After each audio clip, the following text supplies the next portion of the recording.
dengan mengucapkan Bismillahirrohmanirrohim, menetapkan Saudara Ganjar Pranowo sekarang adalah Gubernur Jawa Tengah sebagai kader dan petugas partai untuk ditingkatkan penugasannya sebagai calon Presiden Republik Indonesia dari Partai Demokrasi Indonesia Perjuangan.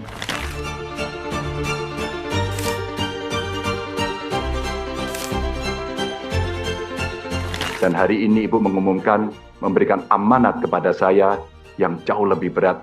Mudah-mudahan saya mampu. Insya Allah saya akan berjuang dengan baik soal itu sebagai calon Presiden Republik Indonesia.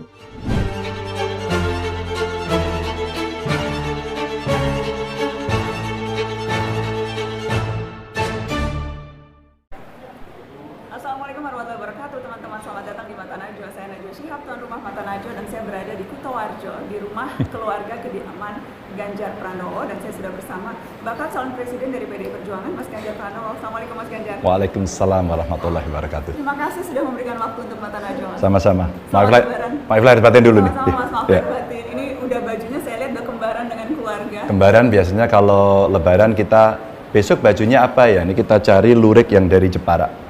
Iya, tadi saya udah ketemu sama keluarganya Mas Ganjar. Iya, itu ada Mas Alam juga lagi nontonnya situ. Iya. Udah kembar.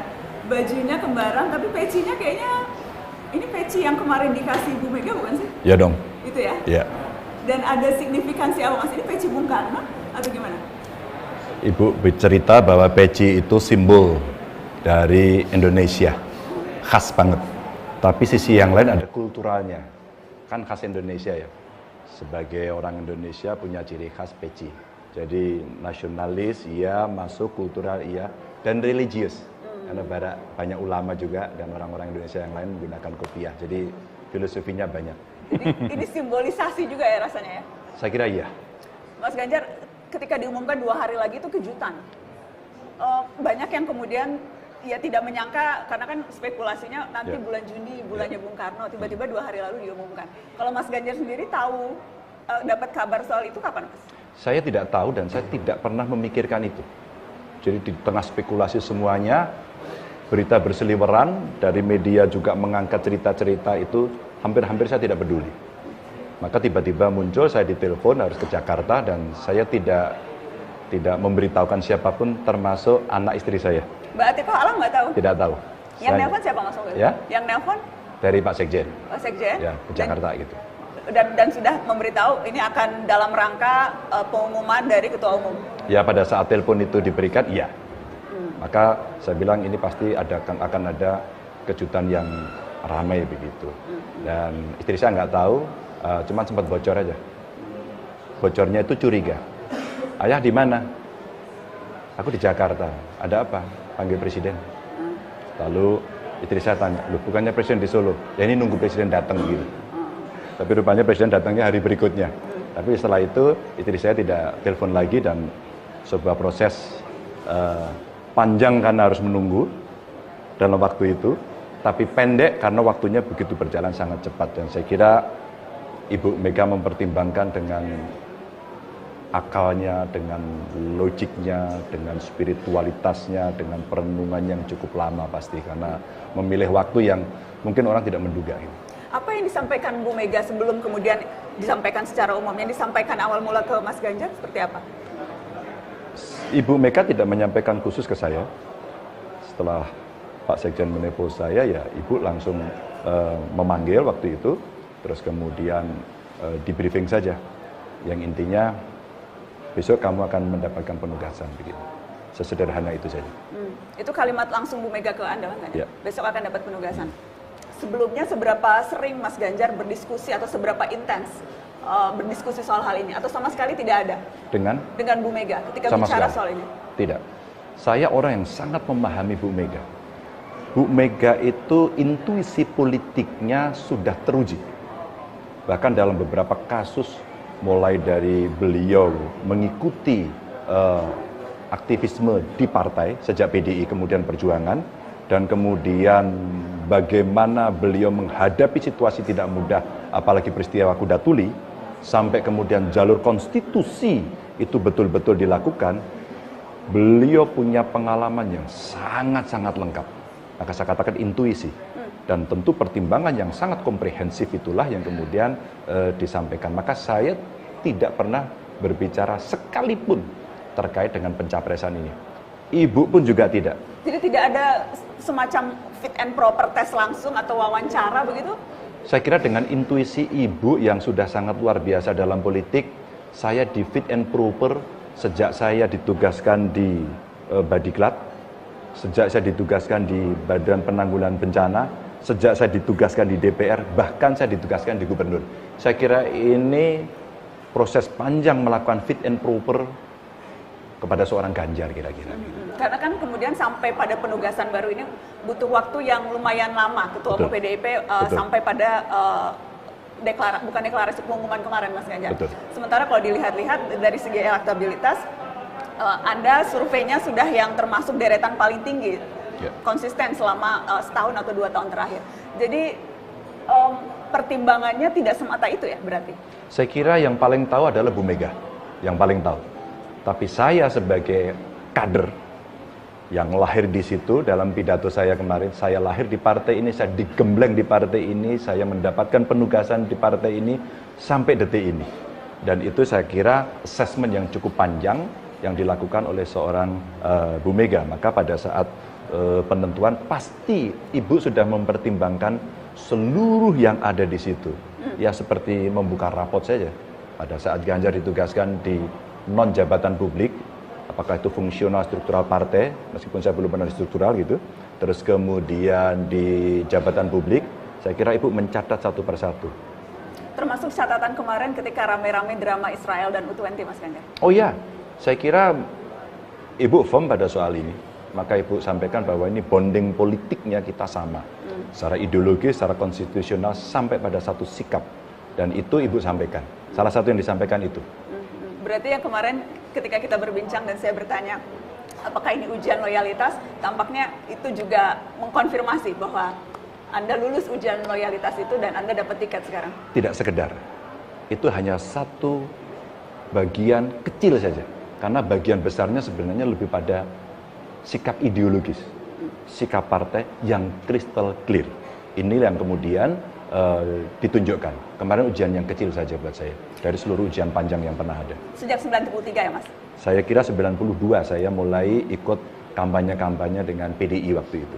Mas, kalimat yang disampaikan Ibu Mega dalam pengumuman kemarin menetapkan Saudara Ganjar Pranowo sekarang adalah Gubernur Jawa Tengah sebagai kader dan petugas partai untuk ditingkatkan penugasannya sebagai calon Presiden Republik Indonesia dari PDI Perjuangan. Petugas partai. Anda nyaman tidak dengan terminologi itu, Mas? Sangat nyaman, dan saya akan jelaskan. Kalau kita melihat orang berpartai, hampir seluruh partai, semua dijujurin. Kalau tidak ada tanda tangan dari ketua umum, dia tidak akan bisa dapat jabatan publik. Mari kita bertaruh. Mari kita baca konstitusi. Mari kita lihat semuanya dalam sebuah realitas. 1, saya mau jadi gubernur yang tanda tangan ketua umum. Kalau saya tidak tanda tangani ketua umum yang merepresentasikan partai, maka tidak bisa. Kalau mau maju silakan masuk calon perorangan. Yang kedua, mau jadi anggota DPR atau DPRD. Pasti seluruh partai akan melakukan itu, seleksinya di dalam. Dan itu representasinya sama. Dan kalau tidak ada penugasan dari setiap partai, maka tidak akan bisa seseorang menjabat, menduduki, merepresentasikan dari partai itu. Maka Mbak, petugas partai itu bagian dari bentuk apa yang menjadi perintah konstitusi. Capres diusulkan oleh siapa?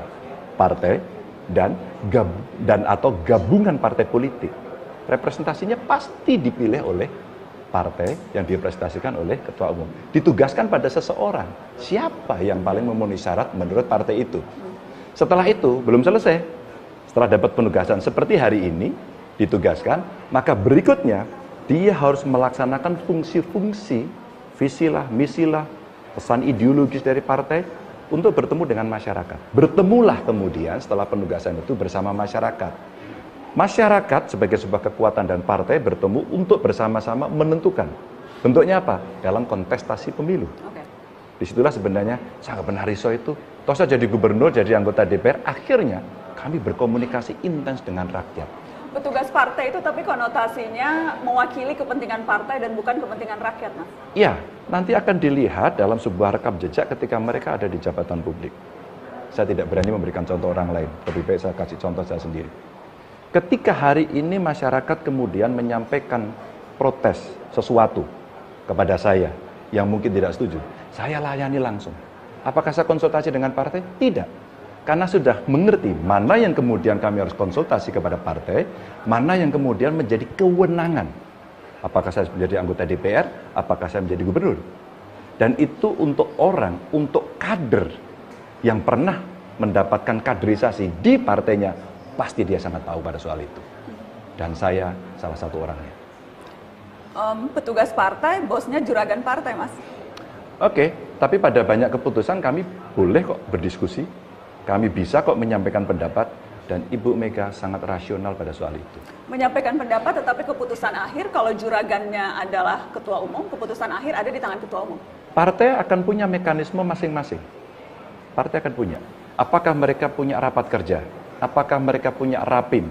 Pasti tidak tunggal. Pasti tidak tunggal. Makanya kontak PDI Perjuangan sesuai kongres ya, kelima itu memberikan penugasan juga. Bu Mega saja menyampaikan kepada saya, aku juga ditugaskan oleh partai. Sebagai kader partai.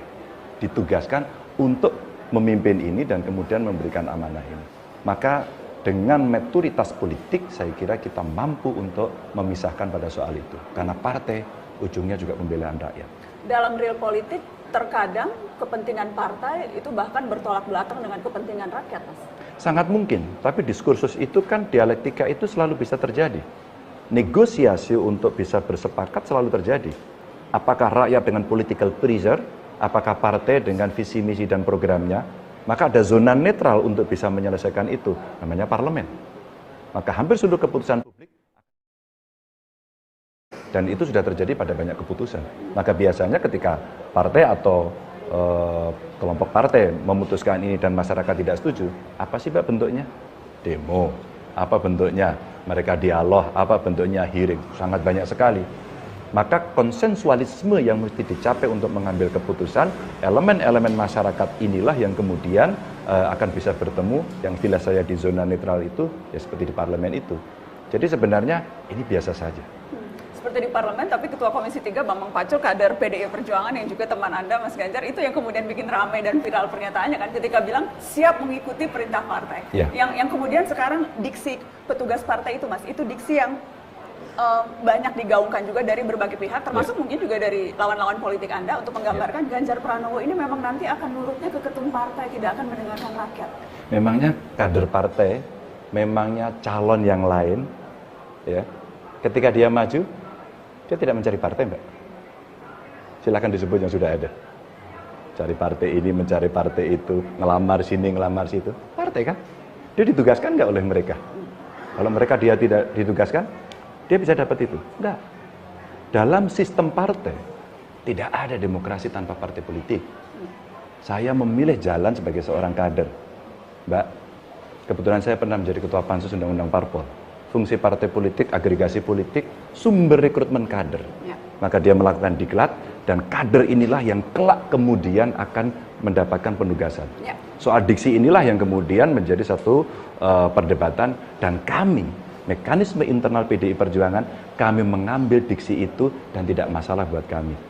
Dan silakan kemudian tapi Anda dicek bisa di banyak memahami bahwa ada kekhawatiran, karena kalau kita bicara partai politik, setiap survei, setiap sigi yang dilakukan menunjukkan persepsi publik terhadap partai politik itu sangat buruk. Bahkan tingkat kepercayaan terendah institusi demokrasi itu partai politik, kemudian DPR. Jadi wajar ada kekhawatiran Ganjar petugas partai tidak akan bisa bersikap independen terhadap rakyat. Wajar kan kekhawatiran itu? Semua yang menjadi kritik masyarakat, semua yang menjadi opini masyarakat dan sikap buat saya adalah wajar. Itulah makna esensi demokrasi. Ketika kemudian di acara Mata Najwa hari ini saya bisa menjelaskan, saya akan jelaskan. Mana dalam fungsi konstitusional, mana dalam fungsi eksekusi sebagai seorang eksekutif, dan bagaimana kita berelasi dengan rakyat. Bung Karno dekat dengan rakyat. Kami dididik untuk ketemu dengan rakyat terus-menerus. Itu ekspresi pembelaan yang jelas. Maka Bu Mega pun kemarin pada saat rapat dengan fraksi-fraksi keras, turun kamu, jangan mejeng saja, dekati rakyat, dengarkan suara rakyat. Saya kira kita bisa memahami itu ketika kita bisa merasakan apa yang menjadi perintah itu. Mas Ganjar, saya ingin tahu seberapa kuat posisi tawar Anda di partai, Mas. Seberapa Anda akan bisa ketika ada masa atau ada situasi di mana Anda akan berbeda dengan Ketua Umum, seberapa kuat Anda akan bisa kemudian berbeda? Saya pernah bersikap untuk berbeda pada banyak hal ketika kita harus menentukan. Saya pernah dikritik, bahkan Ibu Mega juga menanyakan kepada saya, itulah seorang ibu. Ganjar, ada apa dengan semen Rembang? Ibu, saya jelaskan semen Rembang, Bu. Tapi jangan sampai merusak lingkungan. Ibu, ini ada amdalnya. Semua ditanya. Ini pengalaman saya pribadi. Bu, dan ini harus jalan. Mulai dari sejarahnya itu tambang ilegal, mulai itu dipakai kemudian oleh industri semen di tempat lain, dan rakyat di situ tidak mendapatkan apapun. Tugas saya, Bu, saya propose, Bu. Desa harus mendapatkan saham di situ. Seperti participating interest dalam migas. Dan kemudian, loh, itu bagus gitu. Jadi, seberapa kita bisa menawar? Bu Mega orang sangat rasional pada soal itu. Hanya sejauh mana kita bisa berkomunikasi secara intens dengan beliau. Alhamdulillah, Mbak. Sampai detik ini saya bisa melakukan itu dengan beliau. Dalam konteks penugasan ini, Mas Ganjar, apakah ada kontrak politik yang Anda lakukan dengan partai? Ibu, kontrak politiknya ada dua hal. Satu, konstitusional. Mas Ganjar, maaf ya, saya harus benerin clip on. Oke, silakan. Dulu. Ya. Benerin clip on. Silakan. Ada yang jatuh clip onnya. Cek. Gimana? Sebelah kanan ini kenapa? Enggak sih, nggak jatuh. Apa masih clear teman-teman suara saya? Masih nempel kok. Gimana? Udah clear? Maaf ya Mas Ganjar. Oke, nggak apa-apa. Karena siaran langsung jadi ada kendala-kendala. Bisa dilanjutkan Mas, silakan. Jadi apakah ada kontrak politik antara Anda dan partai, Mas Ganjar? Bu Mega itu kontraknya hanya dua saja kok. Apakah kita satu bisa menjaga konstitusi kita? Ya. Yang kedua, apakah kita bisa melayani rakyat dengan baik? Maka detail-detailnya beliau sampaikan. Bagaimana menjaga negara, menjaga konstitusi, menjaga mimpi-mimpi besar para pendiri bangsa sampai lahirnya Indonesia seperti ini. Itu beliau secara konstitusional sampaikan. Selebihnya, kalau sudah makmurkan rakyat. Sebenarnya itu kontrak yang sangat esensial buat saya. Bu Mega nggak pernah minta apa-apa, Mbak. Bu Mega bicaranya research. Bagaimana pangan kita punya riset bagus, benih kita bagus, petani dicukupi. Dan waktu Ibu menyampaikan itu, situasinya itu agak sedikit emosi. Dan bagaimana kita menjaga negara, menjaga Pancasila, menjaga pemikiran-pemikiran Bung Karno yang saat itu merenung untuk melahirkan Republik ini. Jadi sebenarnya kontraknya seperti itu. Tapi tidak dalam bentuk kontrak yang sifatnya lebih pragmatis atau dalam lebih real politik sehari-hari atau kalkulasi hitung-hitungan dan sebagainya, ada tidak kontrak itu, Mas? Saya sebagai kader partai, Mbak, dalam konteks bagaimana membangun relasi politik dengan partai lain yang nanti akan dibawa dalam pemerintahan secara bersama-sama, karena pasti akan ada kerjasama antar partai, saya berikan ruang itu pada partai. Jadi kita mengerti persis bagaimana porsi-porsi itu mesti kita ambil. Maka kita berikan kepada mereka, dan hari ini rasanya itu sedang dilakukan. Jadi tidak ada misalnya kalau jika nanti jadi presiden akan apa dan sebagainya harus melakukan ini untuk partai, apa yang tidak boleh dilakukan untuk partai dan sebagainya? Alhamdulillah, Mbak, 2 kali saya menjadi gubernur tidak ada. Ibu, apakah saya ada perintah khusus buat Ibu? Tidak, laksanakan saja sudah menjadi program. Sesimpel itu seorang Megawati Soekarno Putri yang barangkali orang lain bisa menilai berbeda, dan itu sah-sah saja. Jadi menurut Anda, presiden itu petugas partai bukan, Mas? Presiden? Ketika presiden berproses untuk mendapatkan rekomendasi, dia petugas partai. Begitu dia dipilih, maka pada dirinya terletak fungsi-fungsi kepresidenan untuk menjalankan konstitusi, ngurusi rakyat. Jadi ini mesti dipahami dalam satu tarikan nafas. Jadi ketika sudah jadi presiden, tidak lagi petugas partai? Dia ketika anggota partai masih jadi petugas dong. Kenapa orang banyak risau dengan itu? Pak Jokowi aja hadir, Mbak, kemarin. Iya, karena kita ingat sepanjang 2 periode Pak Jokowi ini kan kerap kali Ibu Megawati Soekarno Putri menekankan itu, bahwa Presiden Jokowi ia juga masih petugas partai. Anda sependapat dengan poin itu? Dan Pak Jokowi datang terus. Pak Jokowi tidak pernah merasa risau. Saya dan Pak Jokowi kader partai kok, nggak apa-apa. Dan tidak ada persoalan yang tidak bisa diselesaikan, apalagi kalau sudah urusan bangsa, negara, dan rakyat. Tapi pada prinsipnya, apakah Anda merasa begitu tugas negara ada, loyalitas terhadap partai itu harus dikesampingkan, loyalitasnya pada negeri? Pasti perintahnya Bu Mega satu, kamu mesti loyal pada konstitusi. Tapi saya harus tahu diri bahwa saya adalah kader partai. Jadi ya, Presiden juga petugas partai? Presiden berangkat dari kader partai yang diberikan tugas, dan begitu dia dilantik, dia harus melaksanakan konstitusi. Sebuah aturan yang sangat clear. Konstitusi dan konstitusi negara, bukan ADART partai? Mbak, konstitusi adalah negara dan itu adalah Undang-Undang Dasar 45. Oke. Berarti memang loyalty to the party ends when my loyalty to my country starts. Seperti itu ya? But I have responsible to my party too, and my people too. Dan itu sesuatu yang embedded. Dan itu saya praktekkan selama 10 tahun menjadi gubernur. Dan tidak ada masalah sampai hari ini. Bahkan saya juga dikritik oleh partai saya, biasa. Saya berjalan terus, oke. Itulah dinamika, itulah dialektika. Oke. Mas Ganjar, saya ingin tahu hubungan Anda dengan Mbak Puan seperti apa sekarang, Mas? Bukan sekarang, Mbak. Saya kira pernah ada di berita yang macam-macam, aneh-aneh.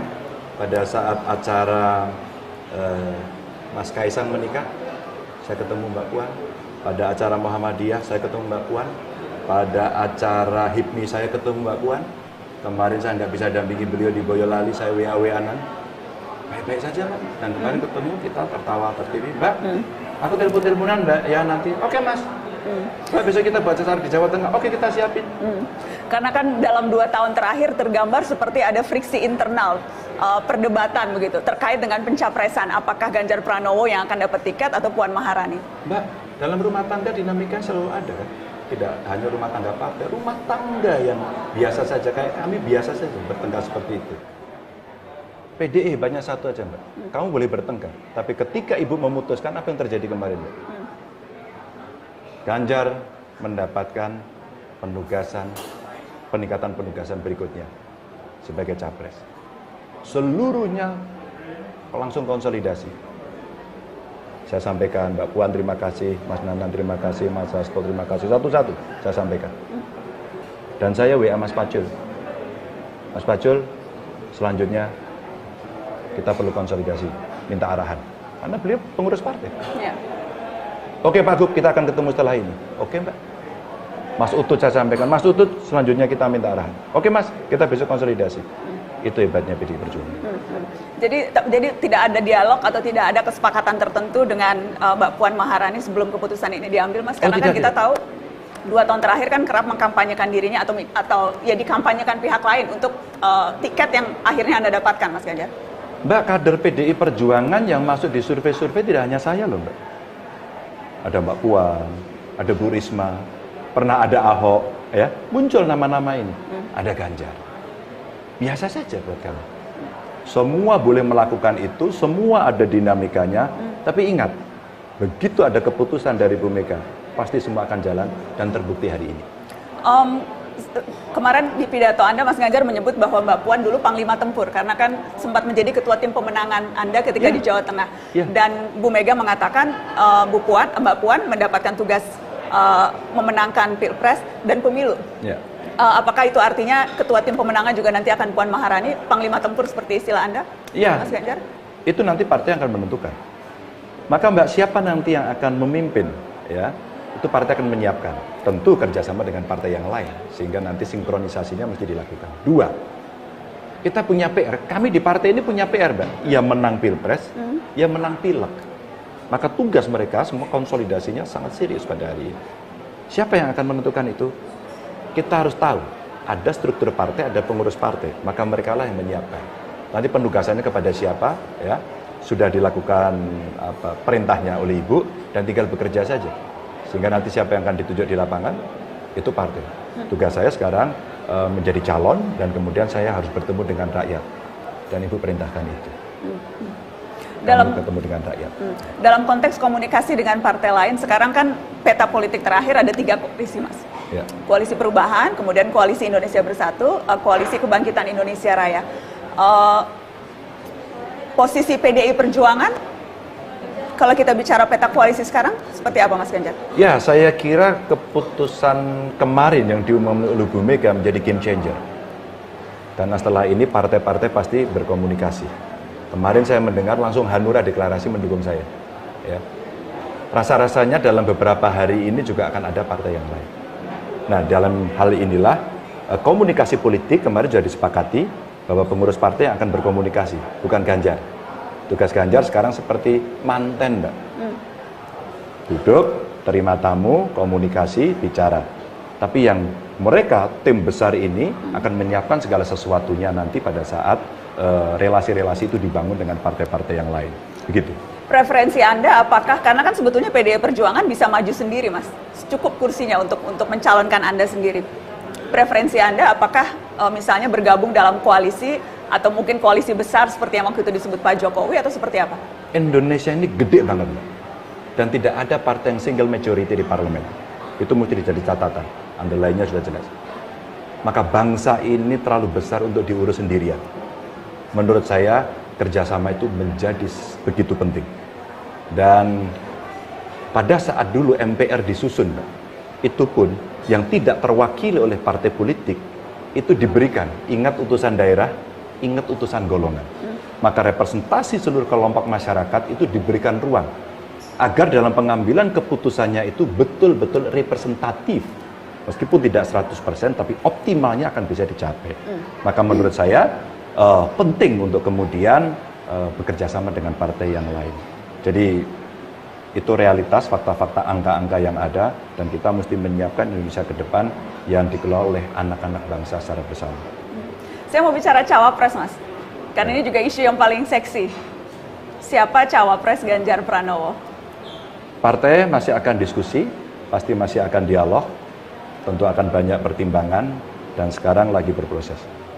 Kalau nama-namanya semua udah tersebar, sehingga orang saling menjodoh-jodohkan, kan begitu? Iya, saya mau nanya satu-satu nama, Mas, karena kalau jawaban tadi itu jawaban yang kayaknya jawaban aman. Saya pengen Mas Ganjar jawabnya jangan normatif soal cawapres ya, Mas. Saya mau tanya, karena ini nama-nama ini disebut Pak Jokowi kemarin, ketika di masjid, pasca sholat id dengan Mas Ganjar juga, ada banyak nama kata Pak Jokowi. Saya mau minta tanggapan Mas Ganjar atas nama Erick Thohir. Ya, kemarin ngomong bola bareng saya diskusi, saya kira bisa jadi diskusi. Ngomong bola aja sama Mas Erick atau yang lain-lain juga? Ya pasti ngomong yang lain juga. Kalau Mas Erick kan terbuka juga ikut kampanye, kemungkinan bisa bareng atau tidak dan seterusnya. Tapi enaklah diajak ngomong tentang bola. Sosoknya menarik untuk jadi calon wakil presiden? Mas Erick menarik, anak muda, energik ya. Kalau Ridwan Kamil? Ridwan Kamil teman saya ya. Saya belajar dari medsosnya dia, keren-keren ya medsosnya. Komunikasinya cukup bagus ya, representasi juga dari anak muda, dan saya kenal baik. Menarik untuk jadi wakil Ganjar? Menarik untuk semuanya menarik. Kalau Sandiaga Uno, Mas? Oh, itu teman lari. Larinya lebih kenceng. Ngobrolnya enak, dan kami beberapa kali ketemu, kunjungan di desa wisata. Saya kira kita juga punya pemikiran soal ekonomi kreatif yang ya beliau dalam praktek lebih banyak karena sebagai pengusaha ya. Kalau saya pengambil keputusannya, tapi ketemu di desa gitu. Saya akan mengulang pertanyaan yang sama supaya adil. Menarik Sandiaga Uno untuk jadi wakil Ganjar? Menarik, semuanya menarik. Semua masih dalam proses yang sama-sama menarik. Saya belum selesai menyebut, Mas, Mahfud MD. Pak Mahfud teman saya, kita bicara anti korupsi dengan beliau cukup lama. Saya pernah diundang satu meja makannya beliau, dan saya pernah juga mengajak makan bersama di meja makan saya di Puri Gede, dan kami diskusi sangat intens. Beliau orang yang menguasai ilmu pengetahuan cukup banyak, berani. Menarik untuk dijadikan wakil presidennya Ganjar Pranowo? Menarik juga. Belum selesai, Mas, ada Erlangga Hartanto. Oh, beliau teman saya, sama-sama keagama. Kami diskusi juga sudah cukup lama, pernah membuat acara di Yakowiyu, karena beliau terahnya dari Klaten, dan kita pernah diskusi soal ini. Tinggal keputusan saja, siapa yang kemudian akan bicara dengan partai. Menarik untuk dijadikan wakil? Menarik semua. Ini kan anak-anak hebat. Representasi dari banyak kader partai juga, toh? Belum selesai, Mas. Oke. Muhaimin Iskandar? Oh, itu sama-sama. Ya, hampir bersamaan di UGM juga, di aktif di PMI juga dulu. Dan beliau ini diskusi cukup intens dengan saya begitu. Pernah juga ketemu, ngobrol-ngobrol, dan beliau juga nanya, bisa nggak kita bareng begitu. Mari kita bicara. Ini teman-teman saya yang kebetulan sebagian besar pernah bareng di parlemen, Mbak. Jadi orang-orang yang cukup enak untuk diajak bicara pada banyak hal. Siapa yang belum saya sebut, Mas, yang juga menarik untuk Anda? Siapa ya? Mungkin yang ada di sana, Mbak Kofifa. Banyak kali, Mbak. Tapi Anda menambahkan satu nama. Sengaja memang tidak saya sebut, karena kemudian Anda yang menyebutnya. Hovifah Indar Parawansa. Karena itu disebut juga. Disebut juga. Kalau Prabowo Subianto, Mas? Pak Prabowo ngobrol tentang pupuk pertanian dengan saya di sawah. Pasti Mbak Nana punya dong fotonya. Kami ngobrol di sawah. Beliau juga cukup punya visi dalam pertanian karena pernah menjadi ketua HKTI ya. Jadi waktu kita ngobrol soal pertanian sama beliau, lumayan cukup nyambung begitu ya. Cuman saya pernah di Komisi 4 jadi lebih dalam aja. Dan saya pernah jadi gubernur, saya mengeksekusi di lapangan. Jadi ketika diajak bicara, beliau orang yang enak juga untuk diajak diskusi. Tetapi kemungkinan untuk menjadi orang nomor 2 di bawah Anda, itu kemungkinannya masih terbuka tidak, Mas Ganjar? Sangat terbuka. Saya sangat terbuka dengan siapapun. Ini kan putra-putra terbaik juga toh. Ya. Tinggal kemudian itu lagi, Mbak, yang tadi dibicarakan di awal. Partai akan sangat menentukan. Beliau juga dari partai kan, pasti butuh duduk bersama untuk mendiskusikan, menegosiasikan itu pada sikap politik masing-masing. Itulah dalam teori konsensus, konsensualismenya mesti dibangun di situ. Kemarin ketika Pak Prabowo ditanya soal itu, Pak Prabowo mengatakan, saya kan juga sudah dicapreskan oleh partai saya, dan partai saya agak kuat sekarang. Iya, saya kira optimisme dari Pak Prabowo dan partainya itu sah-sah saja. Dan realitasnya tentu orang boleh menentukan sikap, dan itu saya sangat hormat. Jadi apakah akan bersama atau akankah kita akan berkompetisi nantinya, saya akan menerima dengan lapang dada. Dan kita harus buktikan, kita tunjukkan sebuah perdebatan yang berkualitas dan menarik tanpa politik-politik yang membawa identitas. Kalau begitu saya tanya sosok capresnya sekarang, bakal calon presiden. Teman Anda juga, alumni UGM juga, Mas. Siapa? Mas Anies Baswedan. Mas Anies kemarin telepon saya, Mas Ganjar selamat Hari Raya Idul Fitri ya, maaf lahir batin. Oh iya Mas, sampai di mana? Dia bilang gitu. Jakarta. Mas Ganjar, neng endi? Saya lagi menuju Purbalingga kemarin gitu. Iya Mas gitu. Selamat ya udah dicapreskan. Ya sama-sama gitu. Sama-sama kita saling membawa ya Mas Anies agar semuanya menjadi enak, menarik dan kemudian membuat orang senang. Oh iya. Asik Mbak.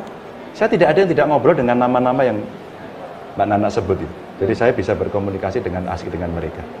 Tinggal nanti keputusannya saja. Mas, boleh saya minta 3 hal persamaan Anda dan perbedaan Anda dengan Anies Baswedan? Persamaannya sama-sama Alumni UGM. UGM. Bedanya dia dicalonkan Nasdem, saya dicalonkan PDI Perjuangan. dari tadi nama-namain cawapres tadi, Mas. Paling sering berinteraksinya dengan siapa, Mas Ganjar? Paling sering kemarin Pak Erik sering. Karena kita ngomong bola kan kemarin. Itu komunikasi.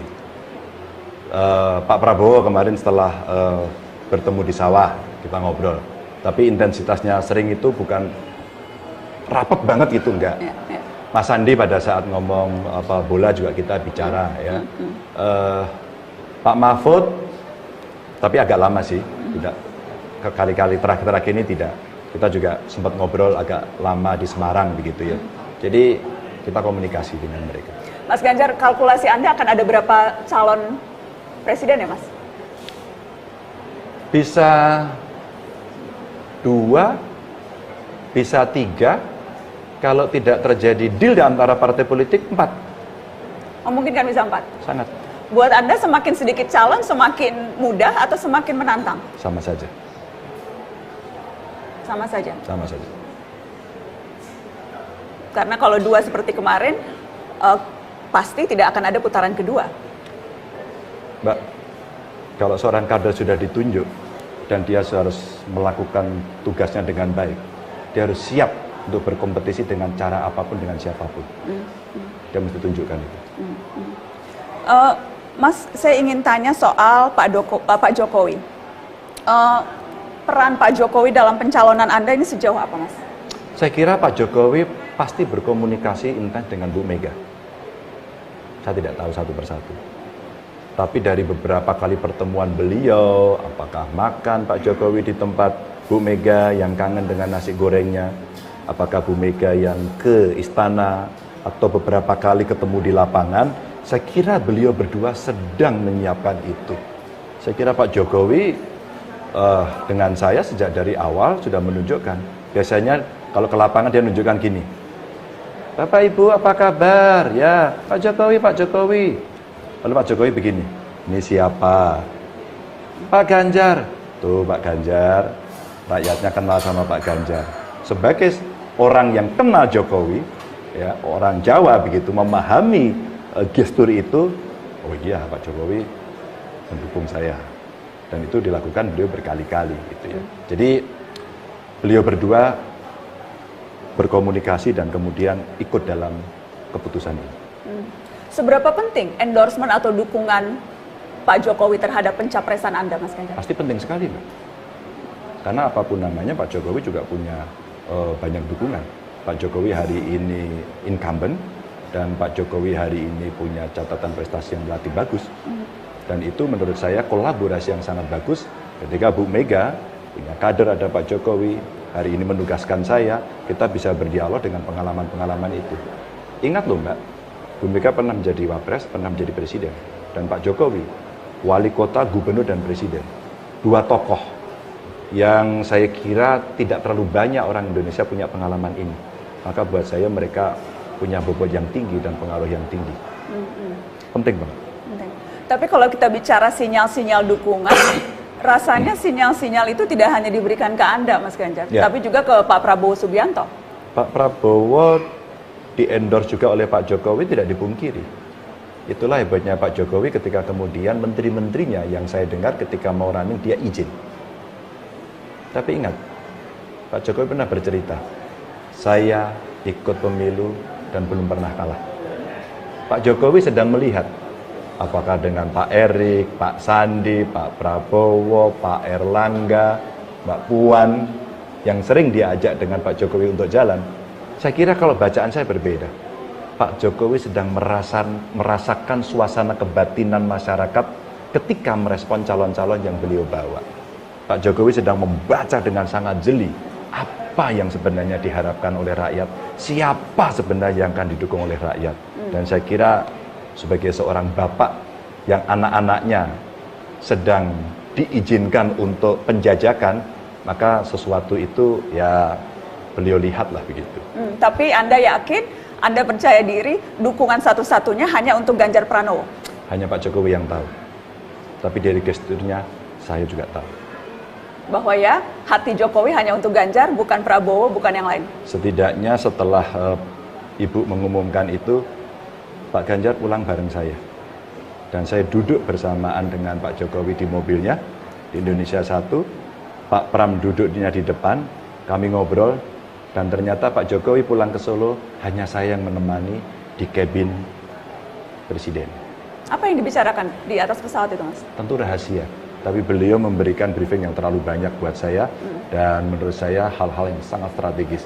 Bagaimana situasi global, bagaimana kemudian ekonomi mesti tumbuh, apa yang mesti kita jaga dari NKRI ini agar tidak terpecah belah, dan bagaimana hal-hal yang sifatnya teknis yang beliau pernah dapatkan sehingga beliau menang.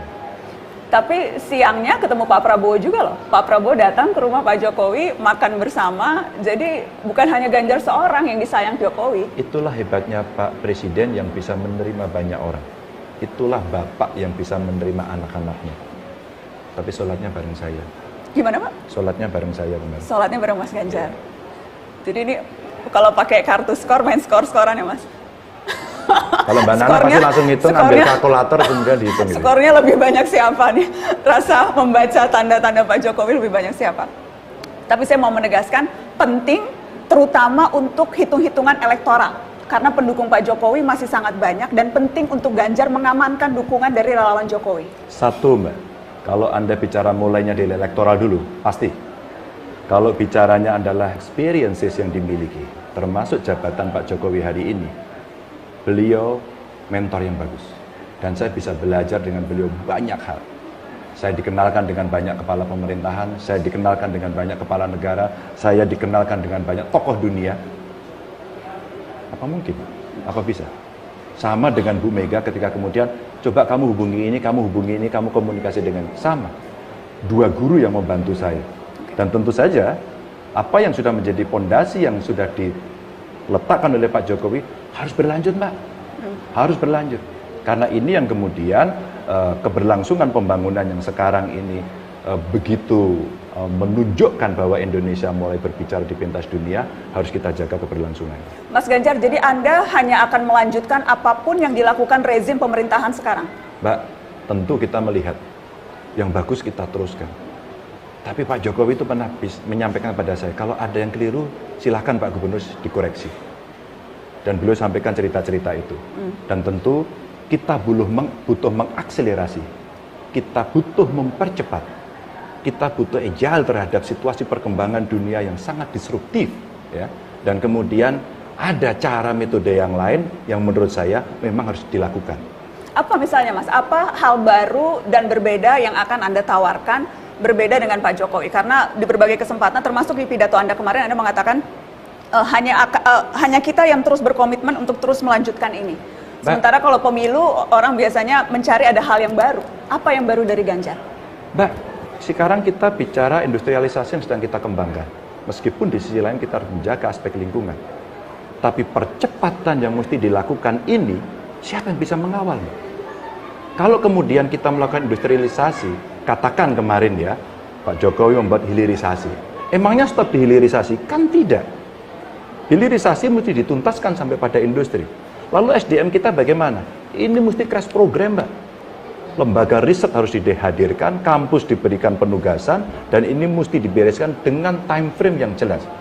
Dan itu ada persoalan lingkungan, ada persoalan energi, ada persoalan pangan, ada persoalan dunia digital hari ini yang mesti kita kuasai. Itu konteksnya melanjutkan. Akan ada yang Anda bongkar? Akan ada yang betul-betul Anda akan bertolak belakang dengan Pak Jokowi? Akan saya katakan nanti. Tapi Anda tidak akan gamang, Mas Ganjar. Saya membayangkan akan hati-hati untuk berbeda, karena tentunya masih harus meneruskan pemerintahan sekarang yang Anda harapkan akan terus mendukung. Akan main aman dengan tidak berbeda, atau akan berani kritis, Ganjar Pranowo? Saya berani melakukan apapun. Ada kesempatan kok. Hari ini saya punya waktu yang cukup banyak untuk bisa diskusi dengan Bu Mega, dengan partai saya. Hari ini saya punya akses dan kebebasan diskusi, bertanya sampai sedetail-detailnya dengan seorang Jokowi. Maka itu kesempatan saya. Sehingga bukan berbeda yang tiba-tiba mendadak dan menabrak, tapi kita bisa merancang mulai hari ini. Maka beberapa tugas-tugas yang kira-kira belum selesai mesti kita hitung. Tol sudah jadi, infrastruktur sudah jadi. Pertanyaannya, siapa yang mengakselerasi itu? Mana pintu tol yang harus dibuka? Apa hitung-hitungan ekonominya? Berapa ekonomi growth yang akan muncul? Industri kreatif apa yang disiapkan di sana? Itu artinya ada kawan-kawan gubernur, ada kawan-kawan bupati wali kota, dan ada kawan-kawan kades yang mereka punya anggaran besar, yang ini mesti dibereskan ke sana. Sisi ini kan belum, Mbak. Sampai hari ini Pak Jokowi kan masih dalam umpama bicara mainstream jalan infrastruktur. Tugas saya adalah memanfaatkan ini agar ini punya nilai tambah nantinya. Sehingga kita bicara lagi outcome, tidak lagi output yang kemudian diciptakan oleh Pak Jokowi itu. Meskipun tentu saja hasilnya sudah nampak, seperti lebaran hari ini. Kemacetannya terjadi, tapi tidak separah ketika Brexit dulu terjadi. Semua harus menyampaikan penghormatan dong pada soal ini. Ada banyak sekali, dan tentu waktu ini tidak akan cukup untuk kita diskusikan. Mas, baru 2 hari yang lalu diumumkan, langsung konsolidasi ke bawah, langsung relawan-relawan, kemudian langsung bergerak dan sebagainya. Bagaimana Anda menggambarkan keriuhan 2 hari terakhir ini, Mas? Crowd. Saya kaget, saya terharu. Partai yang tadi diceritakan Mbak dengan segala dinamikanya, semua menyapa baik-baik, semua mengibarkan bendera, di Solo rambutnya dicat putih, di Sukoharjo dipotong gundul, di luar Jawa baliho-baliho, banner-banner terpasang. Seketika partai terkonsolidasi dengan sangat baik. relawan hadir. Kemarin kami di tempat almarhumah mertua saya surprise karena menunggu saya untuk bisa berhalal bihalal, termasuk yang di Kudarjo dan besok di Tawangmangu. Dan itu menurut saya situasi yang seperti membuka pintu air, yang kemudian airnya melimpah. Bagaimana gambaran Anda atau proyeksi Anda soal seberapa panas Pilpres 2024 nanti, Mas? Saya komunikasi dengan Pak Prabowo, setidaknya yang sudah agak jelas.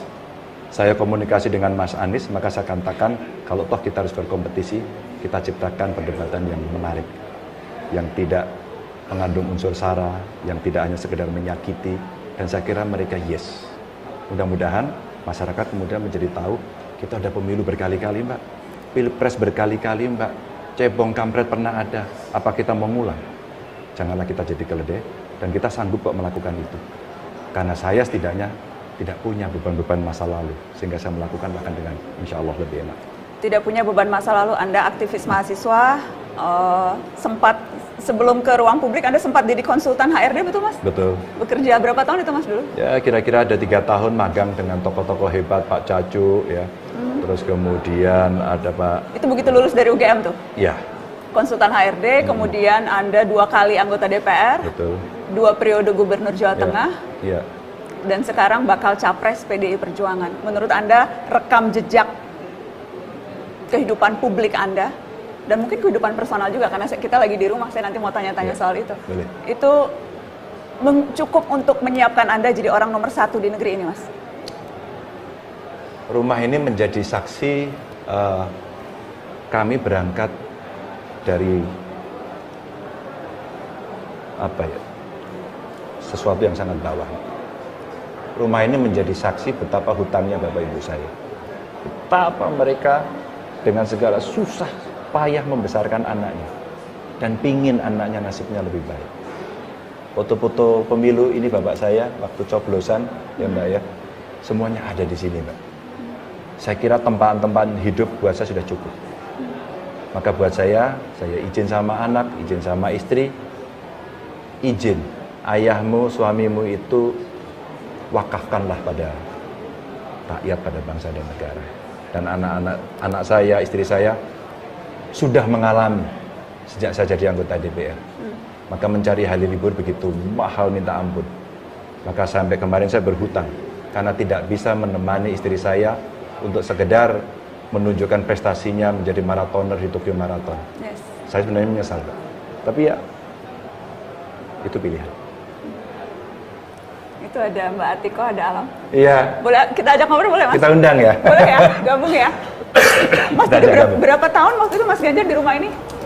Saya 4 tahun. 4 tahun, dari umur berapa Mas?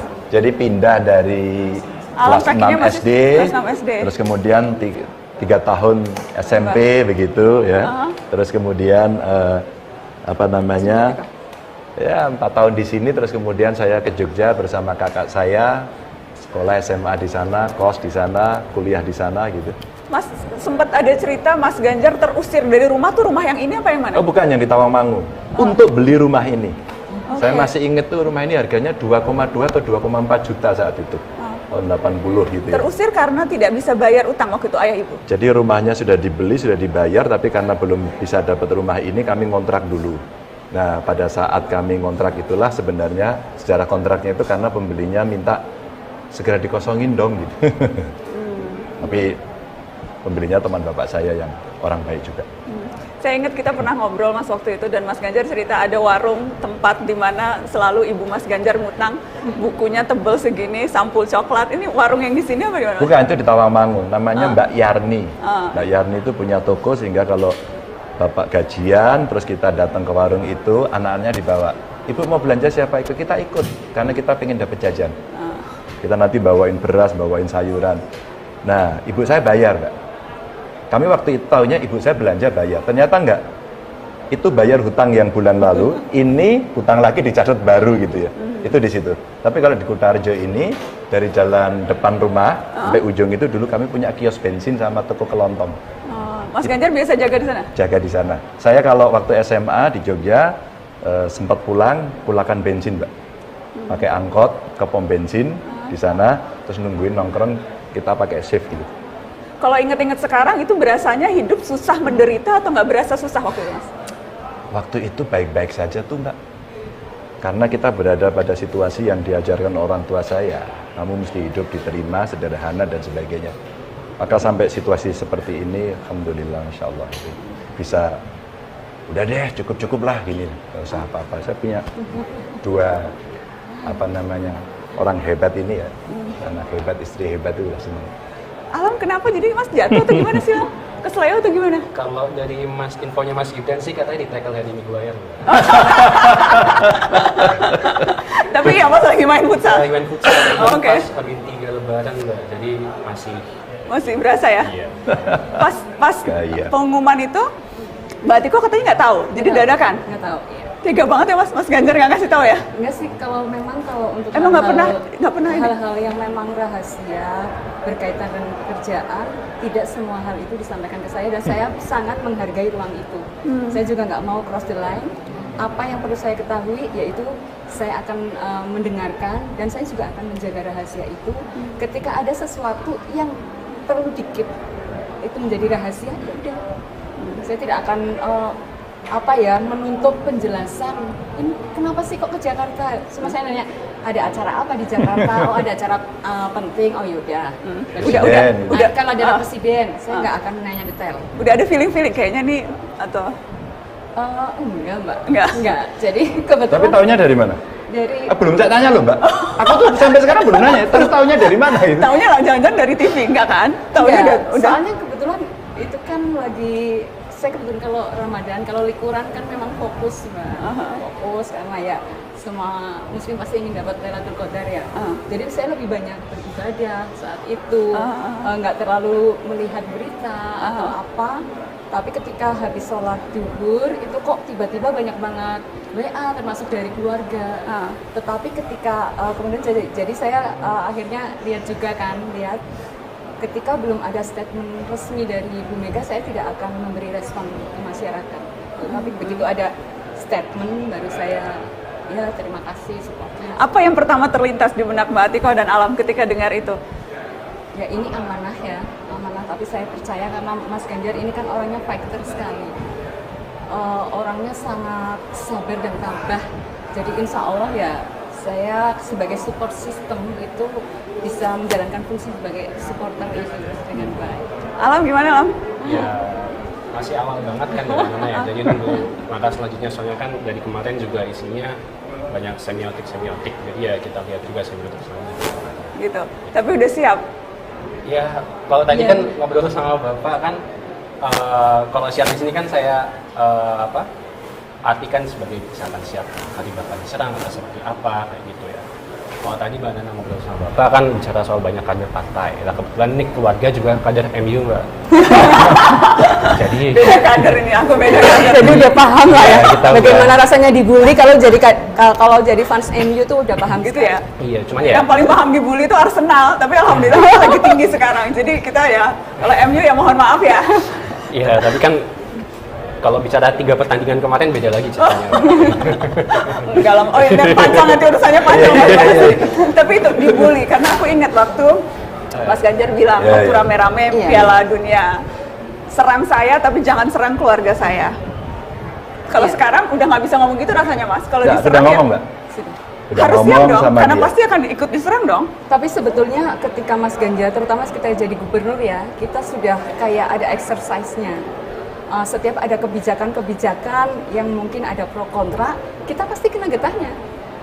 Terutama ketika PBDB, Alam ketik dari SMP ini PBDB ada zonasi, kartu miskin, kartu prestasi, kita itu juga dapat kena getahnya. Jadi saya selalu bilang ke Mas Aitel, ke Alam bahwa kita sebagai istri dan sebagai anaknya Mas Ganjar dapat privilege-nya ya macam-macam, suara lebih didengar ya.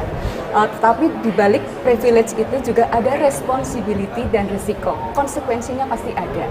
Saya selalu bilang ke anak juga seperti itu dari SMP.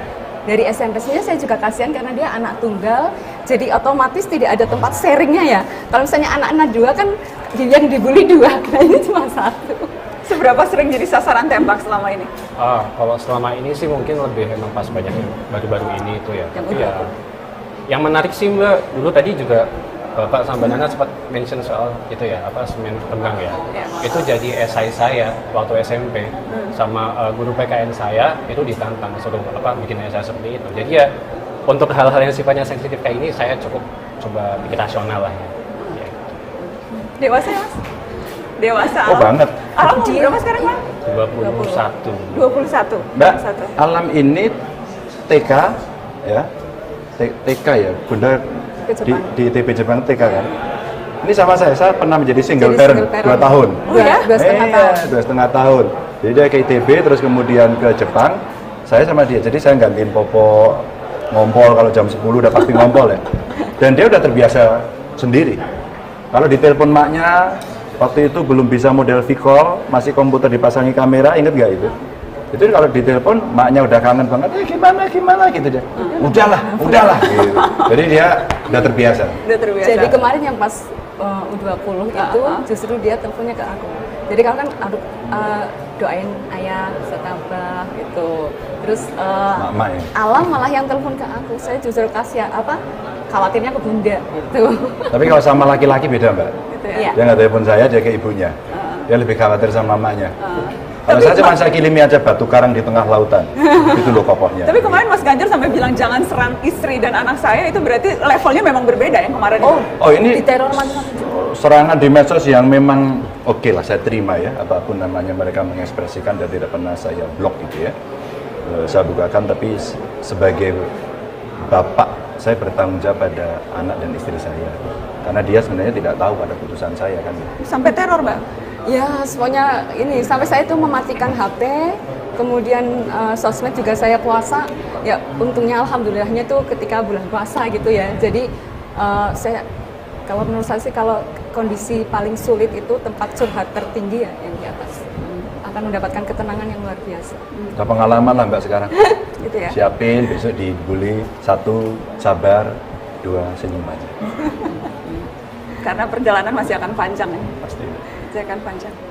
Terima kasih Mas Ganjar. Sama-sama Mbak. Mbak Tika, terima kasih. Alam, terima kasih. Ya. Saya mengganggu waktunya. Habis ini langsung mau halal bihalal Ya, keluarga. open house tuh udah banyak yang Ya udah datang. ramai di sana. Iya. Sekali lagi terima kasih Mas. Terima kasih, ya. Assalamualaikum. Terima kasih Salam. teman-teman sudah Ya. menyaksikan Mata Najwa. Sampai ketemu. Oke, makasih. Makasih banyak Mas Ganjar. Makasih, ya. Mbak Tika, makasih ya. Jadi nextnya Jogja Marathon ya? Oktober. Ya kan? Jogja Marathon belum datang. Juni. Oh, belum daftar? Juni aku ikut Pokari, tapi Oh iya deh, Juni. Oh, aku nggak bisa, aku karena pas anakku lulusan Mbak, wisuda. Anakku seumur Alam sih. Oh iya? Heeh. Di mana? Dia di London. Oh, di London. Nah pas Juli itu wisuda, jadi aku nggak ikut. Padahal pengen ikut Pokari juga. Gitu. So,